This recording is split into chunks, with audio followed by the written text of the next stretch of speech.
हाँ, अस्सलाम वालेकुम दोस्तों। उम्मीद है कि आप लोग ठीक हैं, खैरियत से हैं। अल्लाह पाक आपको अपने हिफ्ज़ व अमान में रखे। बड़ी मुश्किल से टाइम मिलता है आजकल घर पे बैठ के आप वीलो कर सकें, क्योंकि आपके सामने ही सिचुएशन है इस वक्त जो चल रही है।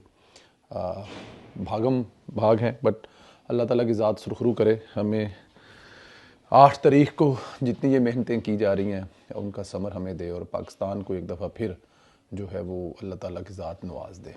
अल्लाह ताला की ज़ात पाकिस्तान को नवाज दे। चलते हैं वीलो की तरफ से। गुजारिश है, भागम भाग में आजकल आपसे कहा नहीं जाता कि चैनल सब्सक्राइब करें, और जिन्होंने किया है वो बेल आइकन को प्रेस करें, लाइक कमेंट करें और व्हाट्सएप ग्रुपों में शेयर करें। बट अब आप मेरे कहने के बगैर ही कर देते हैं तो मैं भी भूल जाता हूँ। दोस्तों, हाथी के दांत जो होते हैं ना, खाने के और दिखाने के होते हैं। बड़ी पुरानी मिसाल है। इसी मिसाल के तहत बिलावल भुट्टो को भी जो है ना, कोई मौका वो अपने हाथ से अवाम को पागल बनाने का जाने नहीं देते। एक तरफ उन्होंने एक नया नारा जो मुतारफ़ कराया, नई सोच को वोट दो। यंग है, चलो मतलब माना यंग है, बिल्कुल यंग है। तो वो यंग जो हैं तो वो उन्होंने शायद मतलब मैं कुछ बताऊंगा कि वो, मुझे लगता है कि वो बड़े अच्छे तरह से और भी लोगों को अपनी तरफ अट्रैक्ट कर सकते थे। लेकिन चलो, उनका नई सोच को वोट दो का उनका नारा था कि नई सोच को चुनो, नई सोच को चुनो। कि बिलावल भुट्टो की जो सोच है वो नई है, यंग है, तो उसको चुनो। पुराने सियासतदानों को बुरा भला कहते रहे, फरसूदा सोच के खिलाफ नारा लगाते रहे। दूसरा, बिलावल भुट्टो को नई सोच का या नई सोच को चुनो का नारा लगा के खुद उन्होंने अपने बाप आसिफ अली जरदारी वाला जो काम है ना, पैसे लाओ तो काम कढ़ाओ, वो वाला मतलब कर लिया। तो हमें नई सोच के पीछे लगा के खुद अब्बा जी की सोच के पीछे लगे हुए। बट एनी हो, दूसरी तरफ बिलावल भुट्टो लाहौर में अता तारड़ के मुकाबले में जब उसको वाज़िया शिकस्त नज़र आई, इसी शिकस्त का सबूत बिलावल भुट्टो को पुरानी सोच के मुताबिक ही इलेक्शन लड़ पड़ा है। वही रवायती तरीके इख्तियार करने पड़ रहे हैं जो शायद सिंध में तो कारआमद साबित हों, लेकिन पंजाब में थोड़ा मुश्किल है। पंजाब में इतना आसान नहीं है जो वो सिंध में करते आए हैं। बिलावल भुट्टो लाहौर के हल्का NA 127 में अता तारड़ का मुकाबला कर रहे हैं। इंतहाबी मुहिम चलाने के बजाय वोट खरीदे जा रहे हैं। सरेआम डेरा कायम करके लोगों को कतार दर कतार मतलब अंदर आ रहे हैं। कोई चिंची रक्शे पे आ रहा है, कोई मोटरसाइकिल पे आ रहा है, कोई गाड़ी पे आ रहा है, कोई 10 बंदे लेके आ रहा है, कोई 5 लेके आ रहा है, और वो वहाँ पर ख़रीदो फरोख्त जारी है। और मज़े की बात यह है, वहाँ पर हमारे क्रिश्चियन भाई भी हैं, हमारे हिंदू भाई भी हैं, मुसलमान भाई भी हैं।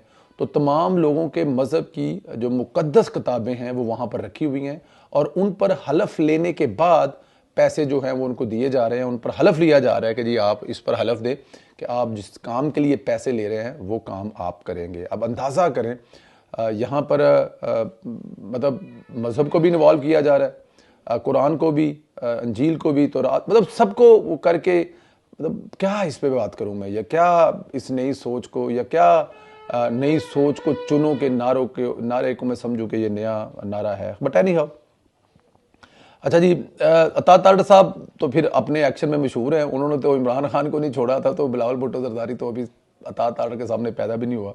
उन्होंने डस्का का इलेक्शन इमरान खान के इस वक्त हल्क से निकाल लिया था जब तमाम हुकूमती मशीनरी इस्तेमाल हो रही थी।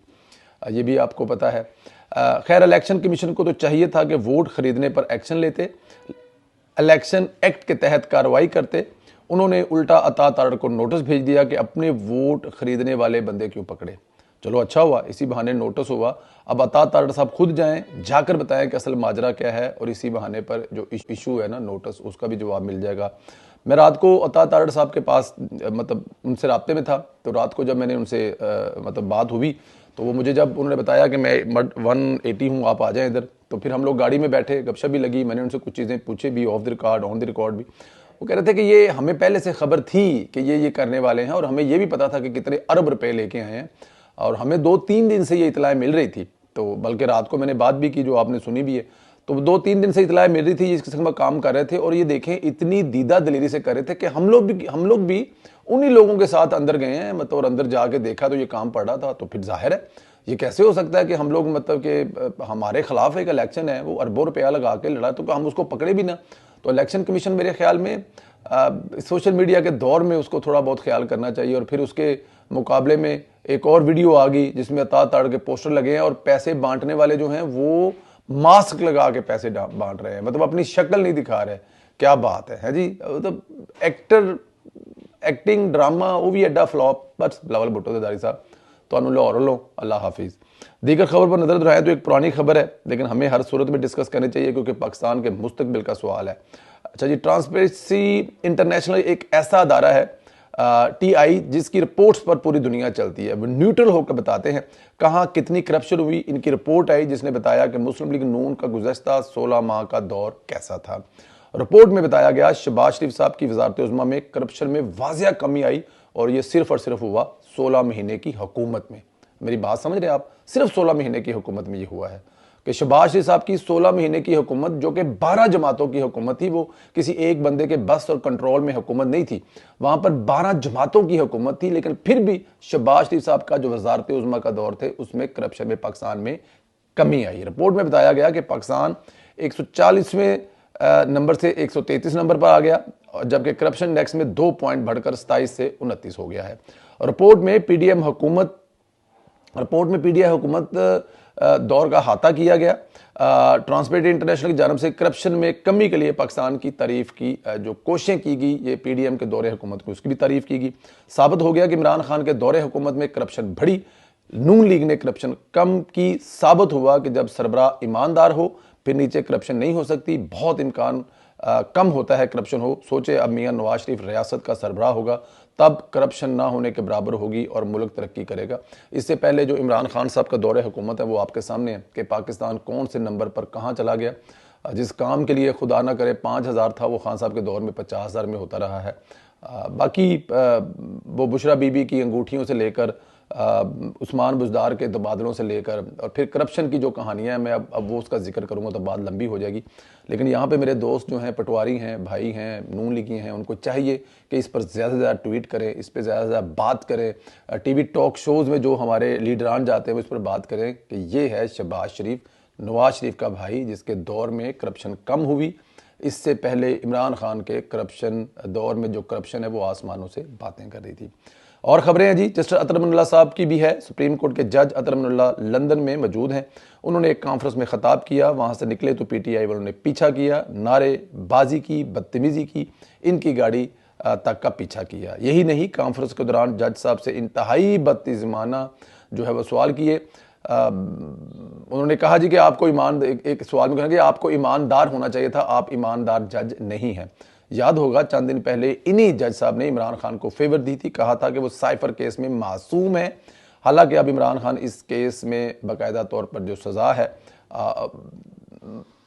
हालांकि अब इमरान खान को इस केस में सज़ा भी हो गई है, जुर्म भी साबित हो गया, लेकिन अतर अमनुल्लाह के मुताबिक वो अब भी मासूम है। इन्हीं जज साहब ने कहा था कि इमरान खान लीडर है, इनकी फैन फॉलोइंग है। अब इस फैन फॉलोइंग के जज ने बताया कि हम फैन फॉलोअर्स या फॉलोअर नहीं हैं, हम कल्ट हैं।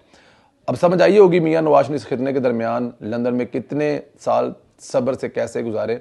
और मियां साहब तो रोज़ इन यूथियों के मत्थे लगते थे और जज साहब सिर्फ एक दिन उनके मत्थे लगे और मेरे ख्याल में उनको दिन में तारे भी नजर आ गए होंगे। इमरान खान के तमाम केसेस में सज़ा होना ठहर चुका है, 3 केसेस में सज़ा हो चुकी है। साइफर तोशाखाना इद्दत नकाह केस 2 केसेस रह गए हैं, 190 मिलियन पाउंड केस और 9 मई का केस तैयार हो रहा है, ग्राउंड बन रही है। जल्द इस केस में इमरान खान को सज़ा होती हुई देख रहा हूँ। इसके तहत महकमा पंजाब ने अपनी रिपोर्ट में सानहा 9 मई को रियासत के खिलाफ जंग करार दिया है।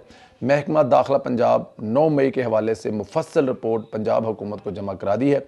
कायमा कमेटी बराए लॉ एंड ऑर्डर ने भी इस रिपोर्ट की तौसीक की है और इस रिपोर्ट को कवानीन के मुताबिक सरकारी दस्तावेज़ात का हिस्सा बना दिया गया है। 17 सफ़ात पर मुश्तमिल रिपोर्ट 9 मई को होने वाले वाक़यात को रियासत मुखालिफ जंग करार देते हुए 9 मई को पीटीआई के वर्कर ने रियासत पर हमला किया। शवाहद से पता चला कि पूरा मनसूबा पहले से मरबूत शुदा था। कारकुनान ने मरकजी क़यादत के कहने पर रियासती अदारों पर हमला किया।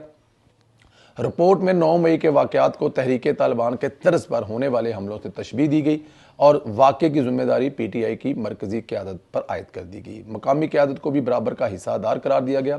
कहा गया कि क़यादत ने बजरिया फ़ोन और सोशल मीडिया कारकुनान को रियासती अदारों पर हमले के लिए उकसाया। 9 मई से पहले ही फ़ौजी तनसीबात को निशाना बनाने की मनसूबाबंदी की गई। महकमा दाखिला पंजाब की रिपोर्ट में कहा गया मियाँ महमूद रशीद, हमाद अजहर, अंदरीब अब्बास, डॉक्टर यास्मीन, राशिद इजाज चौधरी, मुराद रास, उमर सरफराज चीमा समेत दीगर के खिलाफ वाज़िया सबूत मौजूद हैं।